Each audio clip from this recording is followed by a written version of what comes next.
करतो। आता मामा इथे आहेत, लिंबाचे इथे आहेत, आजीनाथ नाही, हे चांगले गावात भांडणं करा, वरच्याला बिलकुल भांडायचं नाही।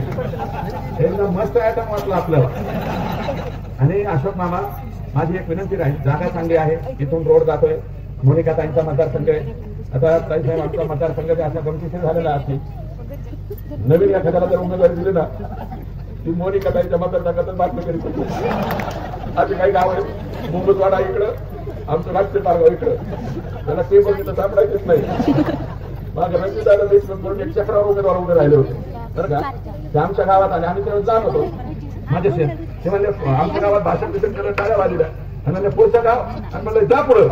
ते गेले दोन गावे जामखेड तालुक्यात सभा झाली, त्याच्या पुढच्या गावात पारेवाडी काही सभा झाली, आणि सभा झाल्यावर तिथे लोक म्हणजे जामखेड मतदार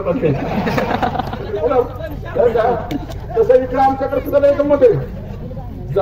ठीक आहे तर ठीक आहे, नाहीतर शेजारच्या गावात म्हणजे मोनिका ताईच्या मतदारसंघात सुद्धा एखादा उमेदवार जाऊन भाषण करू शकतो, आम्हाला म्हणजे अशी अवस्था आमच्याकडे आहे। आणि आदरणीय अध्यक्ष कार्यक्रमाचे लिंबाचे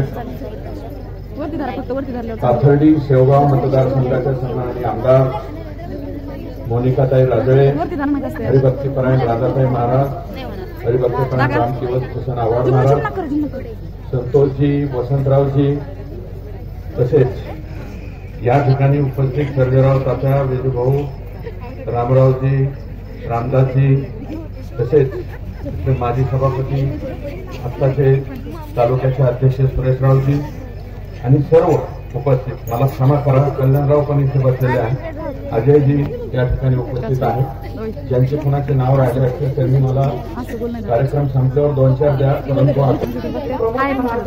गोपीनाथराव मुंडे साहेब हे एसटी गाडीवरती एसटी जावा त्या जुन्या गाड्या होत्या, आणि 14 लाथा मारल्या तरी चालूच होत नव्हत्या, शेवटी पेट्रोलचं इंजेक्शन त्याला द्यावं लागायचं आणि नंतर चालू व्हायची।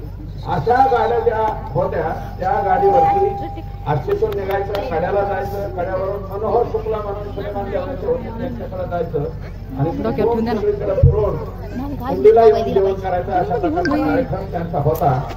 मुंडे साहेब आष्टीच्या एका सभेमध्ये आणि समोर 12 माणसं बसले, आणि ज्यावेळेस भाषणाला उठले त्यावेळेस आपल्याला एकत्र उभं खाली जा, म्हणजे 25 लोकांची आपण सभा करू, 25 लोकांची सभा करण्याला सुद्धा त्या माणसाने कमीपणा मानला नाही, आणि समोर 13 बसलेले तर 13,000 लोकांच्या पुढे भाषण केल्यासारखं भाषण हे आम्ही स्वतः ऐकलेले, पाहिलेले।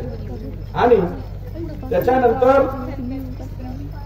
माननीय मुंडे साहेबांनी 3 चाकी सायकल असते, 3 चाकी, अजून एक फोटो आहे माझ्याकडे, माझ्या घरी आमच्या गावातील सभा आहे, आणि त्यांच्या शेजारी उभा राहिलेला मी आहे, तर 3 चाकी सायकलला त्याचा गोल करणं लावलेला आहे, स्वतः साहेब भाषण करतात, पूर्ण नाही आमचं चित्र आहे, आणि लिंबाच्या झाडाखाली सभा आहे साहेबांची, आणि ते मुंडे म्हणून सदाशिवप्पा मुंडे यांचा प्रचार करायला ते त्यावेळेस यायचे, आणि त्या भागात वडील त्यावेळेस 100% आमच्या तिथे यायचे, आणि मग पुढे जायचे। तर या मतदारसंघामध्ये पूर्वी हा कम्युनिस्टांचा जिल्हा होता, पूर्वी हा काँग्रेस पक्षाचा ट्रान्सफर करण्याचं काम जर या जिल्ह्यामध्ये कोणी केलं असतं तर ते आदरणीय मुंडे साहेबांनी केलं।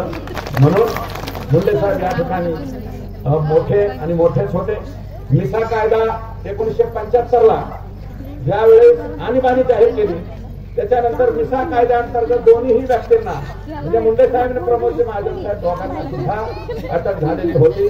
मला वाटतं 1.5 वर्ष ते जेलमध्ये त्या ठिकाणी राहिले, आणि पुढे आल्याच्या नंतर वसंतराव भागवत साहेबांच्या आदेशावरून वयाच्या 36व्या वर्षी भारतीय जनता पार्टीच्या युवा मोर्चाचं अध्यक्षपद महाराष्ट्राचं भूषवण्याचं काम संधी ही माननीय मुंडे साहेबांना मिळाली, आणि तिथून पुढं मला वाटतं त्यांनी कधीही मागे वळून पाहिलं नाही। परंतु 1980ला निवडून आले, 85ला मात्र लोकांनी पाडलं, या देशामध्ये इंदिराजींना लोकांनी पाडलं, अटलजींना सुद्धा लोकांनी पाडलं, मुंडे साहेबांना सुद्धा पराभूत केलं, तसं दुर्दैवानं पराभूत केला। परंतु एक वेळा पराभव झाला किंवा काय म्हणून लोकनेता कधी संपत नसतो, तुम्ही कधीही संपणार नाही. उज्ज्वल भविष्य तुमचं आहे, कारण मायबाप जनता जनार्दनाचा सपोर्ट तुमच्या मागे आहे. लोकमान्यता जो प्रकार म्हणतात ना तो तुम्हाला आहे, इतरांना नाही. हे पण आपल्याला या ठिकाणी कबूल करावं लागेल, कारण समाजात बसल्याच्या नंतर समोर कळतं सगळं काही. कोणाच्या बाजूने लोक टाळ्या वाजवतात, कोणाच्या बाजूने गुरगुर करतात आणि कोणाच्या बाजूने चिरका सारडतात. हे सगळ्यांच्याच नशिबात नाही हो, प्रत्येकाच्या.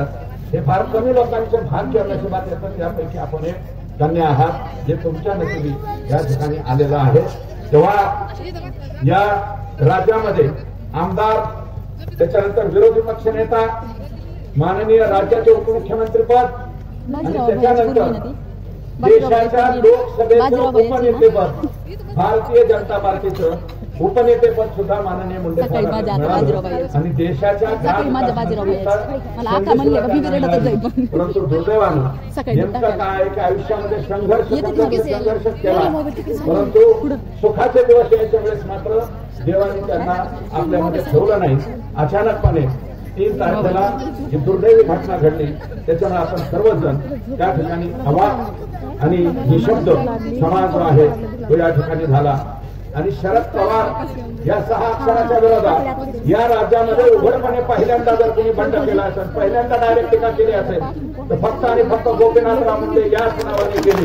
त्याच्या अगोदर कोणी सुद्धा एवढ्या खुल्या दिल्यानं किंवा अशी डायरेक्ट टीका शरद पवार साहेबांच्या वरती कोणीच केली नव्हती, फक्त आदरणीय मुंडे साहेबांनी केली. आणि या राज्यामध्ये विरोधी पक्षनेता काय असतो, विरोधी पक्षनेता कशाला म्हणतात, जे पद मिळाल्याच्या नंतर त्या पदाची उंची वाढविण्याचं जर काम तुम्ही केलं असेल, या त्यांच्यापूर्वी सुद्धा विरोधी पक्षनेते झाले नाही का? पण एकटे गोपीनाथराव मुंडे साहेब विरोधी पक्षनेते म्हणून का लक्षात राहतात?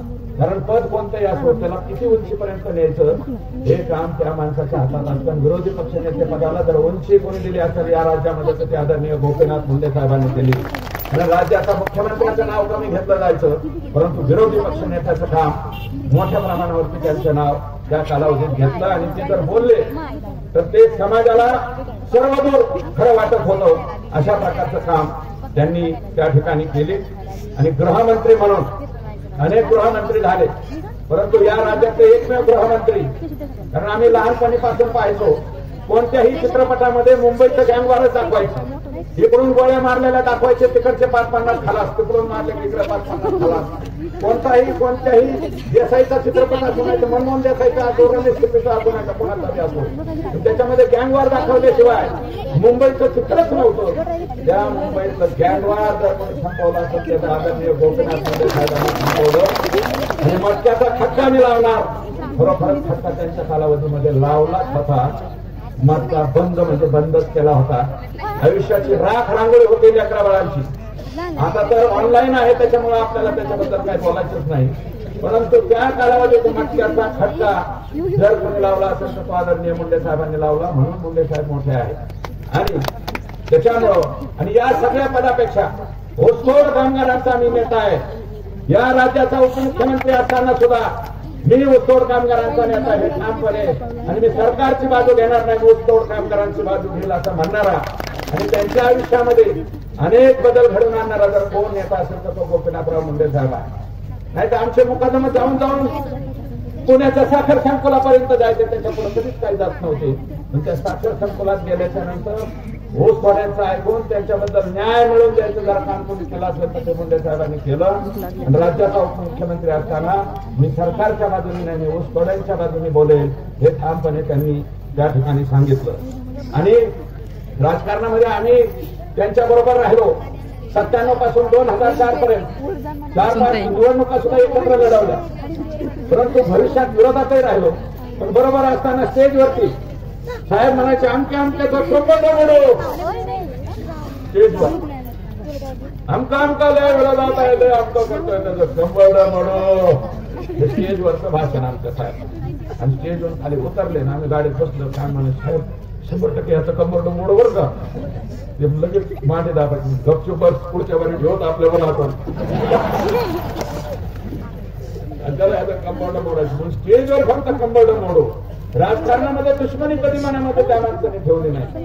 व्यक्ती मन मोठं काय असतं ना, किती मन एखाद्या माणसाचं मोठं असावं तर ते सर्वाधिक मोठं मन मी गोपीनाथरावजींच्या रूपामध्ये त्या ठिकाणी पाहिजे. कुणाबद्दलच कधी वाईट नाही, कुणाचं वाईट अजिबात करायचं नाही, करता आलं तर चांगलंच करायचं, भाषणापुरतं बोलायचं. पण नंतर मात्र राजकारणातली दुश्मनी त्यांनी काढलेली कधी मी त्या ठिकाणी पाहिली नाही. आणि दुर्दैवी त्यांच्या जाण्यामुळं माननीय साहेबांच्यावरती अचानकपणे ही जबाबदारी आली असं मी म्हणेन. परंतु अचानकपणे आलेली जबाबदारी सुद्धा अत्यंत जबाबदारीने सांभाळण्याचं काम सुद्धा त्यांच्या माध्यमातून झालं. म्हणून पालकमंत्री म्हणून या जिल्ह्यामध्ये पूर्वी नाही आणि नंतरही नाही, भविष्यातही नाही, जेवढं काम तुम्ही पालकमंत्री असताना केलं तेवढं मला वाटतं कोणीच या जिल्ह्यामध्ये केलेलं नाही, हे नम्रपणे सांगावं लागेल. आणि स्वतःचे वडील गेल्याच्या नंतर काही मुलं 10व्या दिवशी विसरतात, 13व्या दिवशी विसरतात. अहो स्वतःच्या शेतामध्ये जिथं वडिलांचा अंत्यविधी केलेला असतो त्याला सुद्धा अवतारी हळूच घोषणा हाणतात. अशी सुद्धा पोरं बाळा आम्ही बघितली. परंतु एक या देशातली एकमेव कन्या असेल मला वाटतं तिने 8 महिन्यामध्ये स्वतःच्या वडिलाचं 18 एकरामध्ये स्मारक उभा केलं. मला नाही वाटत दुसऱ्या कोणत्या मुलीनं देशातल्या मुलांनी केलेले बी पाहिले नाही बरं का, पण मुलीपैकी तर एवढं मोठं स्मारक पाहिलेलं बांधलेलं मी पाहिलं नाही. मीही देश परदेशात फार फिरलो नाही, पण देशात जेवढं फिरलो तेवढं देशामध्ये एवढं स्मारक दुसऱ्या कोणत्या कन्येने केलेलं नाही.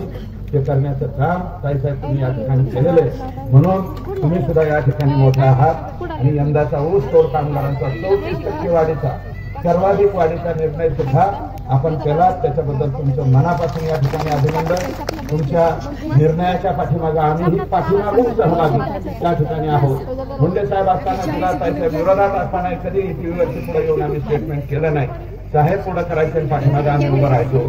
तसं या वर्षीची वाढ जी तुम्ही दिलेली आहे ती खूप काही देऊन जाणार आहे. खूप शेत लोक अजून आलेले नाही पण पकाट ठोक झाले, मालक वाढलाय तेवढा. त्याच्यामुळं यंदाच्याला निश्चितपणे हे काम आपल्या हातून झालेलं आहे. अतिशय सुंदर काम आपण केलंय. आणि मी अगोदरच म्हणलं की आपलं भविष्य निश्चितपणे उज्ज्वल आणि उज्ज्वलच राहील, याबद्दल माझ्या मनात कुठलीही शंका नाही. कारण समाज मान्यता ज्या माणसाला असते, समाज मान्यता असलेल्या माणसाचं कधीही काही वाईट आणि वाकडं होऊ शकत नाही. एखाद दुसरा म्हणजे सागर जसा टिपका कसा लावतो तसा टिपका बसला असेल 5 वर्षाचा, परंतु तो टिपका कायमचा नाही हे नम्रपणे या ठिकाणी सांगतो. आणि अशोक मामांना विनंती करतो, आता मामा येत आहेत, लिंबासाहेब येत आहेत, आदिनाथ नाही, हे चांगले गावात भांडणं करा, वरच्याला बिलकुल भांडायचं नाही. एकदम मस्त आयटम वाटला आपल्याला. आणि अशोक मामा माझी एक विनंती राहील, जागा चांगली आहे, इथून रोड जातोय, मोनिका ताईंचा मतदारसंघ आहे. आता ताईसाहेब आमचा मतदारसंघ असा गमतीशीर झालेला असतील, नवीन एखाद्याला जर उमेदवारी दिली ना ती मोनिका ताईच्या मतदारसंघातच बातमी करीत होती. असे काही गाव आहे, मुंबईवाडा इकडं, आमचं राष्ट्रीय पारगाव इकडं, त्याला ते पण तिथं सापडायचंच नाही. मग रणजितदादा देशमुख म्हणून एक चक्रावर उमेदवार उभे राहिले होते बरं का. ते आमच्या गावात आले, आम्ही तेव्हा जाण होतो माझे ते म्हणले आमच्या गावात भाषण बिषण केलं, टाळ्या वाजल्या. आणि म्हणले पुढचं गाव, आणि म्हणलं जा पुढं. ते गेले 2 गावात, 2 गावे जामखेड तालुक्यात सभा झाली. त्याच्या पुढच्या गावात पारेवाडीत नाही सभा झाली. आणि सभा झाल्यावर तिथे लोक म्हणले हे जामखेड मतदारसंघ तसं इकडे आमच्याकडे सुद्धा लय गंमत आहे. ठीक आहे तर ठीक आहे, नाहीतर शेजारच्या गावात म्हणजे मोनिका ताईच्या मतदारसंघात सुद्धा एखादा उमेदवार जाऊन भाषण करू शकतो. आम्हाला म्हणजे अशी अवस्था आमच्या इथे आहे. आणि साहेब अशोक मामांना एकच विनंती त्या ठिकाणी आपल्या उपस्थितीत करेन, हे आमच्या मित्रांनी मंदिर बांधायचं सांगितलं, तुम्हाला मंदिर बांधा, परंतु एका कोपऱ्यामध्ये बर्ड नावाची एक संस्था आहे, भगवान बाबा इन्स्टिट्यूट ऑफ रिडिंग अशी काहीतरी शेजारी पाथर्डीमध्ये. त्या इन्स्टिट्यूटची खूप मुलं हे पोलीसमध्ये लागतात, MPSC मध्ये लागतात. खूप चांगलं काम त्या ठिकाणी होत आहे. तर मी अशोक मामांना एक विनंती करीन, या कोपऱ्यामध्ये मुंडे साहेबांचा पुढे गड आणि एक चांगली अभ्यासिका मुलांच्यासाठी या ठिकाणी बांधावी. त्याला म्हणला की तुम्ही मागा तेवढे, कारण मी भगवान भक्तीगडावरती 25 लाख रुपये दिले तिथं त्याला, आणि तुम्ही मामा मागितले, तुम्हीही देईल. ताईसाहेबांनी सांगितलं तर आणखी देईल जसे म्हणतात तसे, परंतु एक अभ्यासिका या ठिकाणी मुंडे साहेबांच्या या गडाच्या बाजूला करावी, म्हणजे सतत वर्दळ इथे राहील, मुलं राहतील आणि आपलं सुंदर असा गड या ठिकाणी राहील अशी आपल्याकडून अपेक्षा करतो आणि माननीय ताईसाहेबांचं या ठिकाणी पुनश्च एकदा अभिनंदन करून या ठिकाणी थांबतो. जय हिंद, जय महाराष्ट्र.